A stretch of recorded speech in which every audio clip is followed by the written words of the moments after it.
네, 이 시간에는 우리 하나님 말씀을 함께 보겠습니다. 길지 않은 한 절의 말씀인데요. 골로새서 3장 21절입니다. 세 번역인데요. 우리 다 같이 함께 한 목소리로 봉독하겠습니다. 시작. 어버이 된 이 여러분, 여러분의 자녀들을 격분하게 하지 마십시오. 그들의 의기를 꺾지 않아야 합니다. 아멘. 말씀을 위해서 잠깐 기도하겠습니다. 사랑하는 주님, 오늘 예배 중에도 주님께서 또 어김없이 말씀을 주셨습니다. 말하는 자와 듣는 모든 성도들이 하나가 되어서 주님의 말씀을 우리의 가슴에 새기는 그런 귀한 성령의 역사하시는 시간 되게 하여 주시옵소서. 우리 구주 예수 그리스도의 이름으로 기도하옵나이다. 아멘.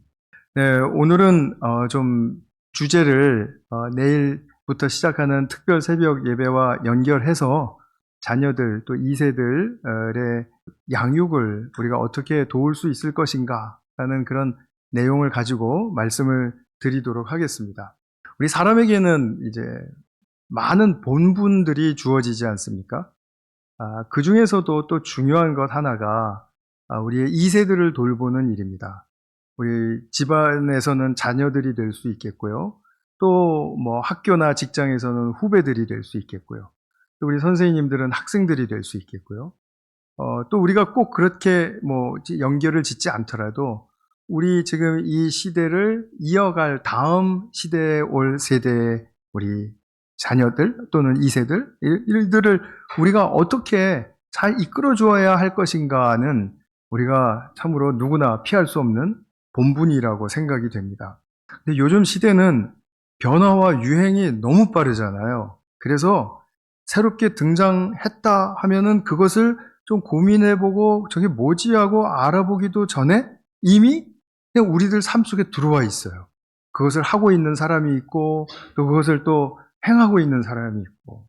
그러니까 그런 모습들을 보게 되면은 이게 뭔가 지금 우리가 휘말려 들어가고 있는 느낌이 든다라는 생각이 들지 않을 수가 없습니다. 우리 여름방학에 이제 들어왔을 때 우리 중고등부의 수환이가 이제 한국을 방문을 했어요. 방학을 통해서. 그런데 예전에 이제 함께 있었던 로진이라는 친구가 있었는데 로진이는 또 캘리포니아로 이사 간 지가 이제 몇 달 되었거든요. 그런데 이 두 친구가 한국에서 만났대요. 그래서 수환이랑 로진이랑 만났다 그래서 우리 남전도사님이 수환이한테 로진이 만나서 뭐 했니? 하고 했더니 게임 했는데요? 그러더라는 거예요. 우리가 예측할 수 있는 대답이긴 해요. 요즘 아이들은 그 교재의 DNA가 0, 1이에요. 컴퓨터의 기본인 0, 1. 그거 가지고 모든 교재가 다 이루어지지 않습니까? 그런데 우리 어른 세대는 그 말을 들으면 어떻습니까? 아니, 오래간만에 만나서 고작 게임했다고? 그러면 정말 참 많은 고민이 되기도 하죠.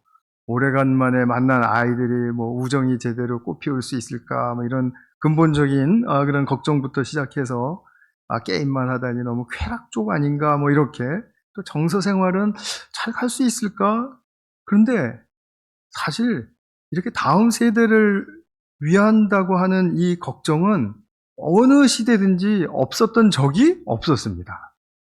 항상 우리 어린 것들은 하면서 걱정을 하고 염려하고 이렇게 하는 거죠. 그러니까 요즘 같은 경우에는 특별히 이제 뭐 AI도 등장하고 그러면 뭐 우리 지적 성장이 어떻게 될까? 그다음에 도덕성은 어떻습니까? 도덕성도 뭐 그 기준이 엄청나게 다양해지고 많아지고 우리가 상상을 할 수 없을 정도죠. 그다음에 또 청소년 중독 문제는 또 어떻습니까? 중독 문제가 심각하거든요. 거기다가 그런 가중에서도 이제 잘 우리가 살아내야 되니까 자기 개발해야죠. 자기 속에 있는 은사와 재능과 이런 것들을 잘 개발해서 또 이제 자기의 인생을 좀 충만하게 해야 되고요. 그런데 이런 것들이 정말 생각하면 너무나 많은 숙제들이 있다는 것을 보게 되죠. 양육하는 입장에서 이게 한두 가지 건드려서는 안 되겠구나 하는 생각이 드는데 근데 이런 급변하고 이렇게 다양해지는 그런 그 세상 속에서 우리가 혼란을 느끼기도 쉬운 그런 상태가 오기도 하지만 그러나 그것이 뭐 옳다 그르다를 떠나서 우리로 하여금 좀 소모적인 그런 어떤 측면을 좀 극복하고, 그리고 무언가 하나를 분명하게 붙들고 자녀 양육이나 아니면 우리 후세들 교육에는 이런 것들이 정말 우리 안에 있어야 된다라는 그 중심적인 무언가를 잡는 것이 더 중요하지 않나. 그것이 더 필요하지 않나. 이런 생각이 듭니다. 모든 영역을 다 건드릴 수가 없기 때문이에요. 그래서 우리가 어떤 마음과 어떤 믿음으로 우리 자녀들을 기르고 또 우리 어린 동생들을 돌봐야 할까? 이걸 우리가 함께 이제 고민을 해야 되는 것입니다. 그래서 우리가 보면 이제 어느 시대나 이제 자식 걱정으로 가득 차지 않을 때가 없었는데 3,500년 전 정도로 한번 돌아가 보겠습니다. 그곳은 이제 광야이고요. 그리고 광야에 지금 무언가 막 치열하고 뭐 새롭고 어색하고 막 낯설고 막 이런 가운데 지금 들어온 이 부모들이 거기서도 자식 걱정하고 있었다는 거 아십니까? 네, 구약의 그 출애굽 세대가 기적들을 체험하면서 이제 가나안 땅으로 향하려고 하고 있었죠. 사실은 보면은 가나안 땅으로 많이 간 것도 아니에요. 그냥 며칠, 뭐 열흘, 요 정도 선에서 이제 모든 인간의 속에 있는 것들이 다 폭로가 되죠. 사실 출애굽한 세대는 이집트에 있을 때부터 하나님이 그 10가지 재앙 사건을, 그죠? 기적적인 재앙 사건을 일으키시면서 그들이 하나님이 기적을 일으키시는 그 능력의 하나님이라는 것을 인정할 수밖에 없었습니다. 눈으로 보고 피부로 느끼는 그런 경험을 한 것이죠. 그리고 또 홍해 갈라지는 건 어떻습니까? 우리가 매일 말로만 들어서 그렇지 사실 거기서 그것을 체험한 사람들의 입장이라면 이거는 정말 너무나도 놀랄만한 그런 기적의 경험이죠. 또 자기들을 쫓아오던 이집트 군사들을 또 똑같은 우리가 지나온 길을 오는데 그들이 올 때는 또 물로 또 확 덮으셔서 그들을 또 수장시키시고 하는 그런, 우리 편에 서셔서 우리를 위하시고 우리를 그 복된 땅으로 인도하실 하나님. 막 그래서 이제 출애굽기 14장 같은 데 보면 찬양하고 15장도 그렇고 찬양하고 그리고 막 하나님을 향한 마음이 모두가 다 뜨거워지지 않았습니까? 그런데 문제는 며칠이 안 가서 광야를 행군하다 보니까 이거 우리 정말 생존에 필요한 물과 음식이 턱도 없이 부족하고, 그리고 안전은 어떻습니까? 이제 이 광야에 어디 숨어 있을지 모르는 그런 잔인한 그런 어떤 민족들이, 깽단들이 자기들을 어떻게 해칠지도 모르는 그런 상황에 들어오게 된 거죠. 자, 그렇게 그런 부족하고 불안정한 상황을 만나니까 불안도가 극도로 높아지는 거죠. 사람이 불안도가 높아지면은 이제 사실 많은 것들을 공평하게 생각할 수가 없죠. 거기에 이제 쏠리는 거죠. 그리고 불평과 원망이 가득 차게 됩니다. 이 불평과 원망은 자기들이 불안해서이기도 하지만 사실은 가족과 자녀들 생각하면 더 심해지는 거예요. 그래서 민수기 14장을 보시면은 이제 유명한 가나안 정탐꾼 사건이 이제 기록되어 있고, 그 정탐꾼들이 보고한 다음에 그 회중들이, 온 국민들이 어떻게 거기에 반응했는가를 이제 말해주는 이야기가 펼쳐지죠. 그 중에 이제 제가 한 구절만 이제 말씀을 드리면 14장 3절에 주님은 왜 우리를 이 땅으로 끌고 와서 칼에 맞아 죽게 하는가? 왜 우리의 아내들과 자식들을 사로잡히게 하는가? 차라리 이집트로 돌아가는 것이 좋겠다. 이런 말을 해요. 이집트가 어떤 곳이었습니까? 그들이 노예 생활하던 곳이었습니다. 두들겨 맞고 학대당하고 인권을 빼앗기고 사람처럼 살지 못하던 그런 상황 속에 있었던 그런 곳입니다. 그런데 그리로 돌아가자고 해요. 얼마나 불안하면. 이건 좀 이해를 해 주셔야 됩니다. 얼마나 불안하면. 그러니까 이들이 너무 불안하니까 차라리 그런 삶이 더 낫겠다. 아직 이 사람들에게 나쁜 일이 닥친 건 없습니다. 아직 굶지도 않았고 아직 목마르다 싶으면 물을 주셨고 했기 때문에 다 채워지긴 했어요. 근데 자기들 기준에 안 맞는 거죠. 그리고 이게 너무 정기적이 아니라 부정기적으로, 비정기적으로 하나님께서 이렇게 공급을 하시거든요. 그러니까 또 이것은 자기들이 믿을 수가 없는 겁니다. 그러니까 차라리 노예 생활로 돌아가서 그때 우리 고기 국물 끓이던 그 냄새라도 맡고 살자. 뭐 이러는 거잖아요. 뭐 부추 먹고 싶다. 뭐 마늘 먹고 싶다. 이러면서. 그러니까 이들이 이렇게 불안해졌는데 자식들을 생각하니까 이것 더 못 견디는 거죠. 그래서 이렇게 선을 넘어가게 된 것입니다. 근데 하나님이 이런 말을 하는 것을 다 들으셨습니다. 다 듣고서는 이런 말씀을 하시죠. 31절에 가시면 너희가 사로잡혀 갈 것이라고 걱정한 너희의 어린 것들은 내가 이끌고 너희가 거절한 그 땅으로 들어가겠다. 그 땅이 그들의 고향이 될 것이다. 불평하던 그 부모 세대들은 어떻게 하시겠다는 얘기입니까? 안 데리고 가겠다. 이런 말씀이죠. 그러니까 지금 이 세대를 향해서는 하나님께서 세우신 계획을 그대로 지금 이행하시려고 하는 그 의지가 분명하세요. 그런데 이렇게 불평하고 애굽 땅으로 돌아가자고 하는 이 1세대들에 대해서는 하나님께서 이거는 아닌데 하는 게 너무나 분명하셨던 것 같아요. 근데 이 사람들이 무엇이 문제였습니까? 정말 이 사람들은 결국은 광야에서 다 죽었는데 자기들은 죽고 자녀들은 자기들이 그토록 걱정하던 자녀들은 다 살아서 가나안 땅으로 들어간단 말이죠. 그러니까 도대체 무엇을 말해주는가? 이 사건이 무엇을 말해주는가? 이것을 우리가 알아야 되겠죠. 하나님이 보시는 눈과 이들이 보는 눈이 달랐다라는 이야기입니다. 하나님은 어떤 눈으로 보셨습니까? 너희들이 지금 처한 환경 열악한 건 알지만 그것이 문제가 되지는 않는다라는 거예요. 그 환경을 어떤 눈으로 보느냐가 중요한 것이다. 처한 환경의 조건과 상황이 중요한 게 아니라 1차적으로 어떤 그 눈으로 그 조건과 상황을 해석해내고 그리고 거기에 대처해 갈 것인가를 하나님은 더 보기를 원하셨다라는 것입니다. 그런데 이 사람들은 이런 환경 속에서 우리 자녀는 그냥 태어나나 마나한 인생이야. 이렇게 생각까지도 했던 것 같아요. 결국은 칼에 맞아 죽을 것이라고 예언까지 해버렸으니까요. 아니 어떤 부모가 내 자식이 칼에 맞아서 죽을 거야 라고 예언을 합니까?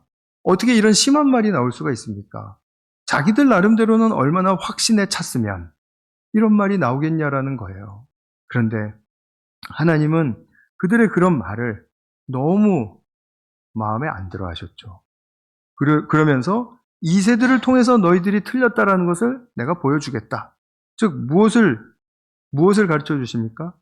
너희들은 미안하지만 반면교사 역할밖에 못하겠다. 이렇게 믿음으로 사는 것은 아니다라는 것을 너희 자녀들이 배우면 좋겠다. 그리고 나는 그것을 가르쳐 줄 것이다. 결국 하나님은 광야에서 죽을 거라고 말한 그 부모들의 말을 완전히 배척해 버리셨고요. 그리고 그 자녀들을 가나안 땅으로 인도하셨습니다. 그뿐만 아니라 가나안 땅으로 입성한 그 세대, 그러니까 광야 2세대, 가나안 1세대, 동일한 세대죠. 그 세대는 성경에서 보기 힘든 훌륭한 믿음의 세대로 인정을 받았습니다. 우리가 그것을 여호수아서를 통해서 정말 많이 보았죠. 결국 부모들 걱정이 도움이 됐습니까? 안 됐습니까? 아니 왜 말씀을 못 하세요? 안 됐잖아요. 안 됐습니다. 결국은 믿음 없이 그렇게 살면 안 된다. 이것을 지금 우리가 배워야 되는데 이것이 좀 더 구체적인 그런 우리가 좀 더 붙들 수 있는 그런 어떤 좀 내용으로 들어가야 우리가 좀 더 실감 나게 우리가 이런 믿음을 좀 지켜야 되겠다. 아니면 이런 헛된 확신은 버려야 되겠다. 이것을 좀 결정할 수가 있을 것 같습니다. 그래서 광야 부모들의 이제 약점을 우리가 보게 되는데, 그러니까 말씀드렸듯이 이들은 이래요. 지금 우리가 처한 환경과 조건은 이거는 우리들에게 어울리지도 않고 이건 완전히 잘못된 거야. 잘못된 거야라고 아주 그냥 완전히 확정을 지어놨습니다. 그리고 자기들의 삶의 정황이 바뀌어야 된다라고만 믿고 있었어요. 자기들이 할 수 있는 것은 찾지 않았어요. 삶의 정황이 바뀌어야 된다. 그런데 변하지 않는 이 야속한 환경, 이 속에서 자녀들을 볼 때 그들에게 덜컥 겁이 났던 것은 자녀들에 대한 걱정이었죠. 자녀들을 볼 때 얼마나 마음이 조급해졌을까요? 성급한 거죠. 정말 조금이라도 이 상태로 가면은 다 망해버릴 것 같은 그런 아주 정말 너무나도 불안한 마음이 이제 지배를 했던 거죠. 그러니까 왜 이런 데로 끌고 왔냐라고 그렇게 이야기를 합니다. 저는 누차 말씀을 드리지만 현대인들의 가장 현대인들뿐만 아니라 지금 3,500년 전 이 사람들도 그랬네요. 문제는 뭐냐면 성급함입니다. 조급함입니다. 지금 이 상태로 가면 큰일 날 것 같다라는 그 부정적인 생각과 그리고 그것이 나에게 주는 그 끼치는 충격은 큰 것은 알아요. 하지만 그 성급함이 우리를 결코 살려주지 못합니다. 왜 이곳에? 자, 가나안 땅으로 가려면은 통과할 수밖에 없는 땅이라는 것을 이성적으로는 알고 있습니다. 그죠? 거기 통과하지 않으면 가나안 땅에 갈 수 없어요. 그런데 불평을 하는 거예요. 참 아이러니하죠. 그래서 가나안 땅으로 가야 하는데도 가야 할 때 지나가야 함에도 불구하고 이 땅에 대해서 지금 불평을 하는 것은 이 땅은 틀렸어요. 이 땅은 잘못됐어. 그럼 그것은 무엇입니까? 그들이 확신이에요. 그 확신은 어디서 왔습니까? 나는 이런 삶을 살아서는 안 돼. 나는 이런 환경 속에 들어와서는 안 된다라는 고정관념이에요. 고정적인 생각, 고정적인 눈, 고정적인 안목, 이것입니다. 우리는 결코 이러한 것들이 우리 삶에 있어서는 안 된다라고 그렇게 믿었던 것. 이 고정관념이 우리를 장악하면 우리가 지금부터 받고 대처하며 믿음으로 살아가야 할 힘을 받는 것을 차단해버립니다. 고정관념이 무서운 것은 어떤 상황이 일어났을 때 그 이후로 내가 어떤 눈을 가지고 어떠한 믿음의 방식으로 대처해가면서 살아야 하는가. 나는 이런 삶을 살기 위해서는 주님으로부터 도움이 필요하고 또 주님이 주시는 생명에 힘이 부어져야 된다라는 것을 믿으면서 주님께 의탁을 할 수 있는 그런 모든 길들을 차단해버린다라는 말이에요. 그래서 좀 너무 길게 얘기했죠. 근데 이해하셨으리라고 생각해요. 우리는 스스로 자기의 미래에 닥칠 어떤 축복의 길을 그냥 자기의 고정관념으로 인해서 그냥 막고 살아버리는 그런 결과가 참 많이 있습니다. 진짜 많이 일어납니다. 그리고 사람은 바뀌지 않는다라고 하죠. 고정관념이 너무 확실하니까요. 이것이 신념화되면 더 무섭고 이것이 또 신념과 이념화되면 또 종교성과 또 맞물리면 더 힘들어지고 엄청나게 이 고정관념이라는 것은 우리를 정말 발전하지 못하고 성장하지 못하게 하는 해악의 요소입니다. 이 고정관념은 광야 생활을 극복하기 위해서 주님으로부터 받아야 할 그 삶의 힘을 받지 못하게 차단해버린다. 이것입니다. 90년대에 이제 여기 태어나신 분들도 많은데요. 90년대에 우리나라에 그 서태지와 아이들이라는 그 그룹이 출연했습니다. 이들이 이제 대중음악의 그 새로운 장르를 열어주었잖아요. 힙합과 랩입니다. 근데 이 사람들이 얼마나 그 젊은이들을 광분하게 했습니까? 그리고 많은 아티스트들에게 영감도 주고요. 그 DJ 덕 이런 사람들도 영감을 받았지 않습니까? 너무 옛날 얘기해서 죄송합니다. 근데 이거는 예나 지금이나 똑같은 거예요. 조선시대로 가도 똑같은 거고요. 근데 이들의 음악이 너무 생소하니까 기성세대가 받아들이기 무척 어려워했습니다. 저도 그때 외국 생활하고 그때는 인터넷도 없고 그냥 잘 몰랐습니다. 그런데 우리나라에서는 이게 호불호가 갈려서 굉장히 많은 논란이 있었다고 해요. 근데 세대 간 호불호가 갈리던 중에 어떤 TV쇼에서 한 MC가 우리나라 이 대중가요의 거장이라고 말할 수 있는 패티김 여사를 아십니까? 네. 패티김, 그래도 이분은 아셔야 됩니다. 아무리 시간이 지나가도. 패티김 여사가 이제 TV쇼에 나왔는데, 패티김 여사에게 물었습니다. 요즘 히트하고 있는 이 서태지와 아이들의 음악에 대해서 어떻게 생각하십니까?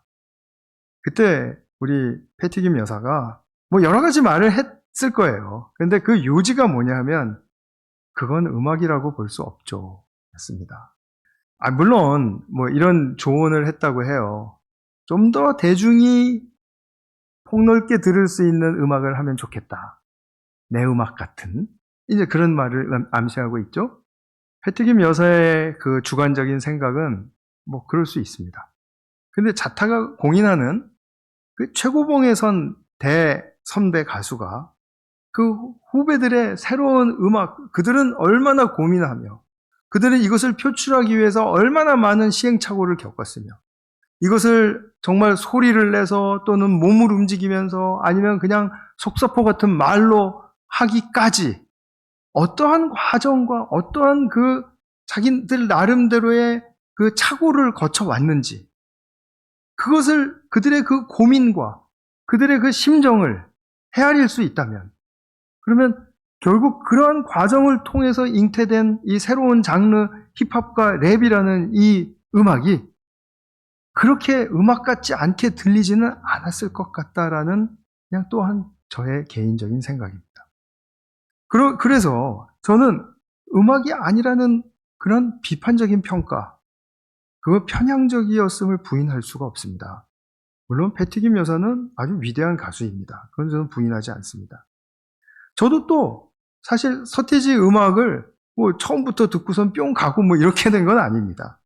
개인적으로 즐기지는 못하지만 사실 그들이 주고자 하는 메시지를 들어보면 정말 절절하거든요.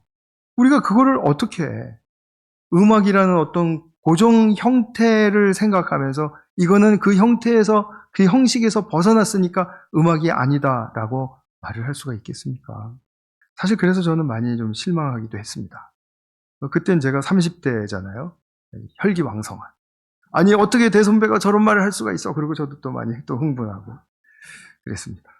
대체 무엇이 패티김 여사로 하여금 그것이 음악이 아니다라고 그렇게 확신 있게 말할 수 있게 했을까요? 많은 이유들이 있겠죠. 오늘 그런데 설교의 제가 흐름에서 말씀드린다면 대중음악에 대한 고정관념입니다. 맞죠? 대중음악은 이래야 돼. 이것을 벗어나면은 대중들이 받아들이기가 힘들어져. 그러므로 너희들은 대중음악에서 지금 벗어났어. 대중음악이라고 볼 수 없어. 이렇게, 물론 이제 도와주기도 하고 그랬다고 해요. 그런데 조언도 주고요. 근데 그렇게 하면서 도움을 준다, 뭐 시설도 마련해주고, 또는 뭐 경제적으로도 도와주고, 또 이렇게 한다고 하더라도 참 2세들과 진정한 화합이 일어나기가 쉽지 않죠. 도움을 줄 수가 없을 겁니다. 진정한 도움을 줄 수가 없습니다. 그냥 돈은 줄 수 있습니다. 시설은 마련해 줄 수 있습니다. 그러나 진짜 정말 선배로서 후배들을 향한 그 무언가 진심으로 교통하고 흘러 내려가야 할 바로 그런 정말 그 격려와 그리고 그것을 정말 잘 해보라고 하는 그런 어떤 귀한 권면의 메시지를 전달할 수가 없을 거라는 얘기죠. 내 방식과 내 스타일이 아니라면, 우리 방식과 우리 스타일이 아니라면 도와주기가 힘들 것 같아. 이런 메시지가 계속 흘러 들어가게 되어 있거든요. 그래서 우리 자녀들의 그 모습 속에서 우리는 어떻게 이 아이들을 잘 인도해 가야 할까? 저는 확신합니다. 우리 2세들이 저희보다 훨씬 더 훌륭한 세대가 될 겁니다. 그거 확신하십니까? 저는 어렸을 때 저희 아들 낳자마자 알았습니다. 저보다 훨씬 나은 존재가 태어난 거예요. 그런데 제가 거기에다 대고 뭐 그럴 수 없잖아요.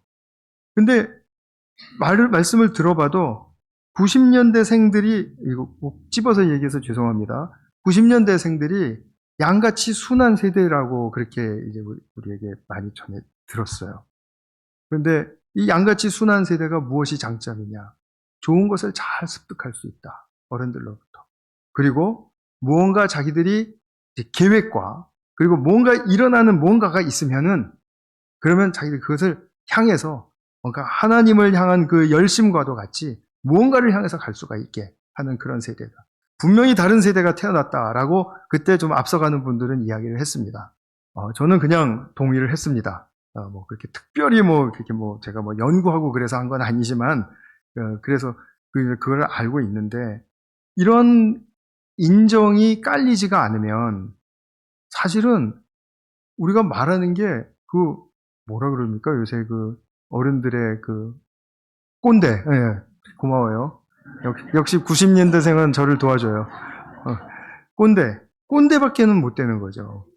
그래도 뭐 또 좀 좋은 꼰대가 있고 나쁜 꼰대가 있긴 하다고 그러는데 꼰대.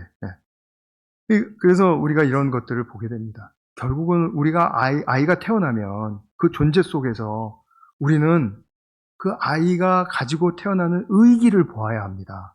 의기. 어떤 의기죠?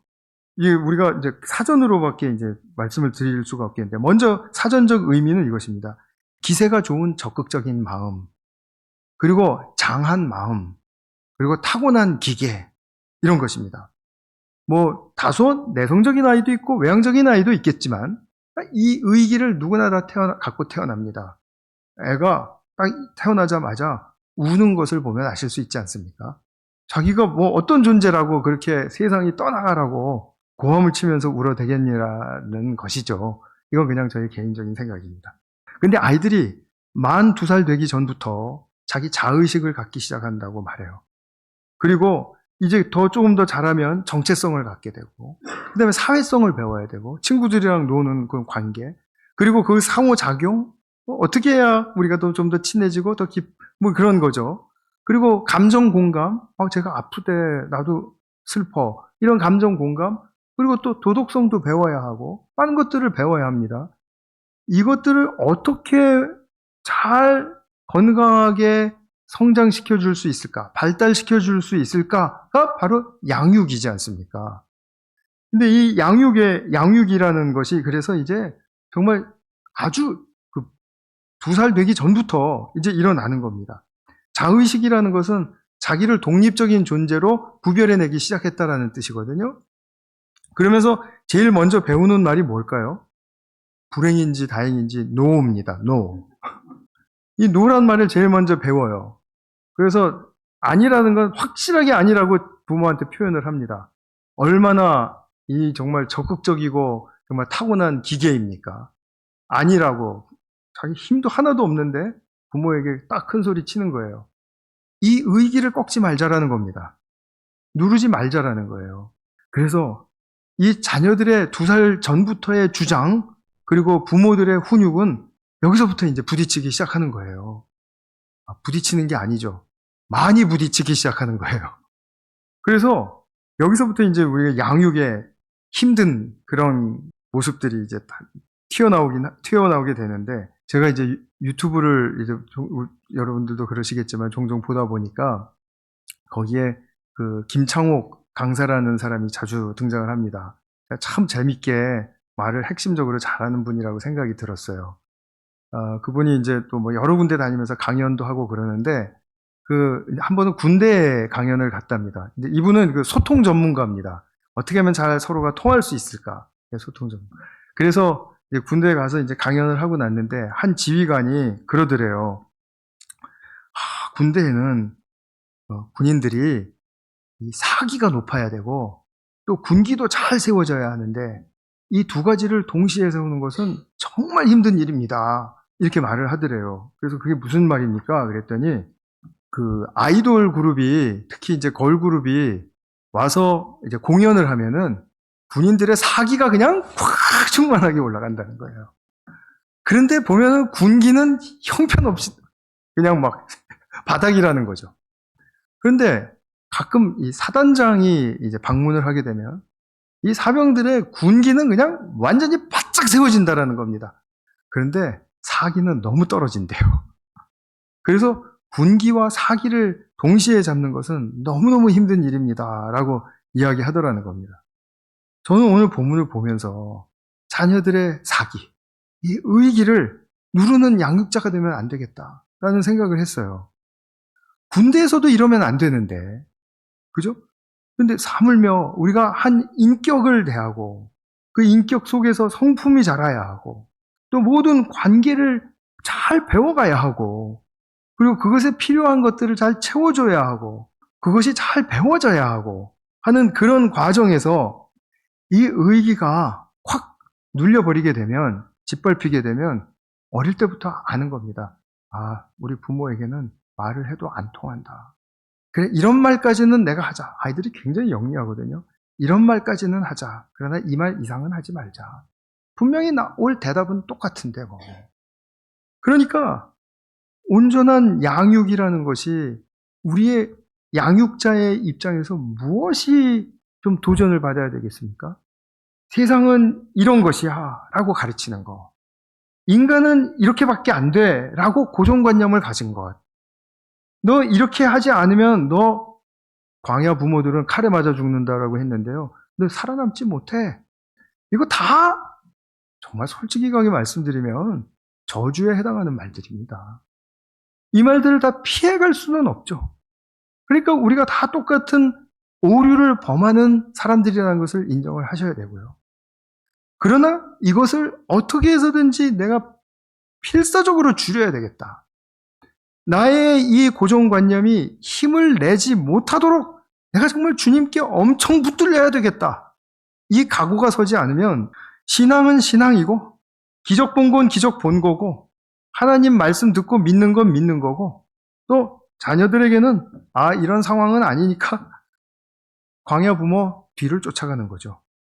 우리 아이들 큰일 났다. 이렇게 살다가 다 이제 정말 망할 거야. 제대로 된 애 하나도 나타나지 않을 거야. 이런 말들 우리가 은연중에 많이 합니다. 근데 이것은 조급한 마음에서 말할 때가 참 많습니다. 조급한 상황 속에서 말을 하고 나면 자기가 무슨 말을 했는지도 모르고 잊어버립니다. 그리고 자기는 그런 말 안 한 것처럼 그런 생각 안 한 것처럼 하고 또 살아갈 수 있습니다. 물론 고정관념이 모든 것이 다 틀렸다라는 건 아니에요.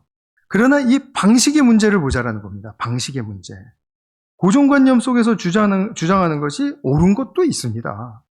그것을 태클 거는 게 아니고 이 고정관념을 주장하는 가운데 아이들을 몰이하는 것이 나쁘다라는 겁니다.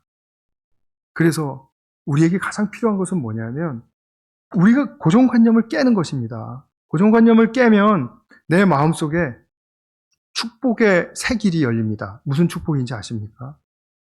내 마음속에 공간이 생깁니다. 여유가 생깁니다.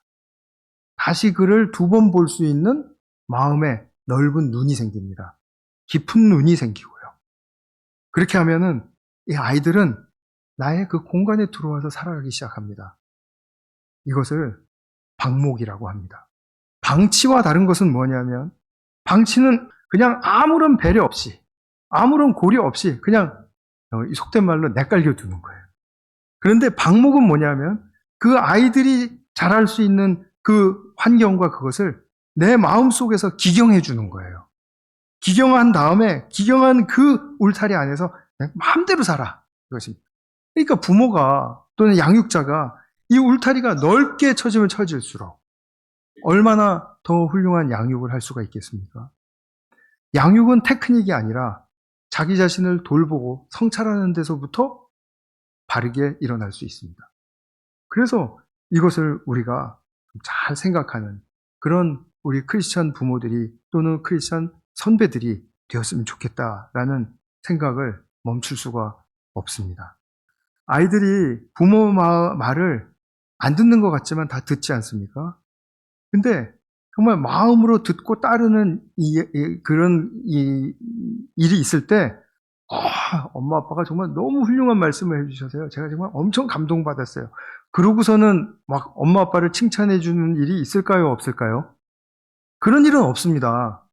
그러니까 그런 인정과 칭찬을 겉으로 받으려고 하지 말고 내가 이렇게 여유 있는 또는 너그러운 마음 또 큰 눈을 이렇게 가지고 그 아이들을 바라봐 줄 때 하는 것들이 당연히 그들에게는 정말 아름답고 선하고 참되게 들릴 텐데 그 아이들로부터 칭찬받으려고 하지 마시고 하나님께로부터 위로받으시고 격려받으시면 되죠.